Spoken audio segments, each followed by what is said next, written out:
Hello guys, অনেকদিন পর আবার এলাম ফেসবুকে। আর সত্যি বলতে এই কয়েকদিন একটু বিজি গেছে, অনেক কিছু হয়েছে, সব আপডেট দেব। বাট এখন আমি দাঁড়িয়ে ম্যানচেস্টার থেকে ব্লগটা করছি, মানে অনেকদিনই আপডেট দেওয়া হয়নি। তো কি হয়েছে না হয়েছে সবই জানাবো। বাট রাইট নাও ম্যানচেস্টারে আমি চলে এসেছি, মোটামুটি এক সপ্তাহ হয়েছে। তো এক সপ্তাহ একটু বিজি ছিলাম, অনেক কিছু ছিল, প্যাকিং আনপ্যাকিং, তারপর ঘর সেটিং আপ, এগুলোর চক্করে আমি আর পারিনি। তারপর আমার শরীরটা একটু দুদিন আগে খারাপ হয়ে গেছিলো, সব মিলিয়ে মিশিয়ে আমি আর ভিডিও করতে পারিনি।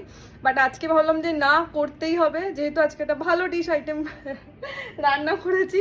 জিৎ এখানে বসে আছে। চোখের নিচগুলো আমার একটু লাল লাল দেখতে পাবে, কারণ আমার রিসেন্টলি অ্যালার্জি হয়েছে। আমি একটা ফাউন্ডেশন ট্রাই করেছি, যেটা আমার স্যুট করেনি, যেহেতু আমার কেমিক্যাল অ্যালার্জি আছে। তো বাট এটা আস্তে আস্তে কিওর হয়ে যাচ্ছে। যাই হোক, এবার আজকে কি মেনু করেছি আসলে সেটাই দেখানোর আছে। তো জিৎ খেয়ে বলবে কেমন হয়েছে। না, আগে মেনুটা দেখিয়ে দাও। এইটা হচ্ছে মেনু। এটা হচ্ছে কাইন্ড অফ চিকেনটাকে রোস্ট করেছি একটু বাটার দিয়ে, আর যে জলটা থেকে গ্রেভিটা বেরিয়েছে দ্যাটস ইট। আর তার সাথে আছে হচ্ছে fried rice, mixed fried rice যেমনি আমি করি, কোনো সস নেই, কিচ্ছু নেই, শুধু ব্ল্যাক পেপার, সল্ট আর প্রন আছে, আর 2 রকমের বেল পেপারস।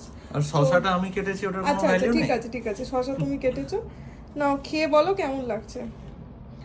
স্পুন দিয়েও খেতে পারতে, বাট ঠিক আছে। এটা তো ট্রেডমার্ক, তোমার খুব ভালো হয় এটা। এটা খেয়ে টেস্ট করে বলছি। ভালো আছে? হুম, হুম, ঠিকঠাক আছে। এটা যতবারই বানাও ভালোই হয়, খুব ভালো সুন্দর। আছে। তো এখন জিৎ খেয়ে নিক, আর তোমাদের একটা ছোট্ট জিনিস দেখাবো। এটা হচ্ছে আমাদের একটা ছোট ডাইনিং টেবিল ম্যানচেস্টার রুমে। আমার খাবার আমি বেশি নিইনি, অল্প খাবো, যেহেতু আমার শরীরটা খুব একটা ভালো নেই। আর ডাইনিং টেবিলের পাশেই হচ্ছে আমাদের ব্যালকনি, খুব ছোট ব্যালকনি। এখানে আমি 2টো গাছ এনেছিলাম কলকাতা থেকে, গাছগুলো বসিয়েও দিয়েছি। এই সব গোছগাছ করতে গিয়ে ব্যস্ত হয়ে গেছি।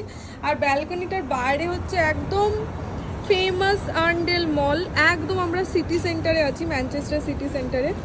আর প্রচণ্ড ভালো ভিউ এখান থেকে, একটা ঠান্ডা ব্রিজিং হাওয়া দেয়, খুব ভালো লাগে। আর যখন বেরোবো তোমাদের সাথে শেয়ার করবো বাইরেটা কেমন। জিৎ খাচ্ছে, আমিও খেয়ে নিই।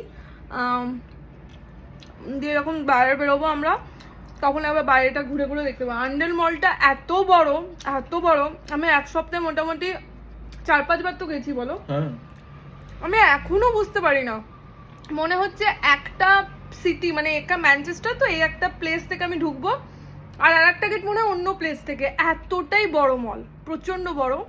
বাট কি দোকান নেই, সব কিছু আছে, সুযোগ পেলে সবই দেখাবো। আর আপাতত আমি খেয়ে নিই, বেশ ভালোই লাগছে খেতে। ফ্রাইড রাইসের রাইসগুলো একদম পুরো সলা সলা হয়েছে। এটা ক্রেডিট তো আমাকে দিতে হবে। হ্যাঁ হ্যাঁ ঠিক আছে, রাইসটাও করে দেয়, এটা ফ্যাক্ট।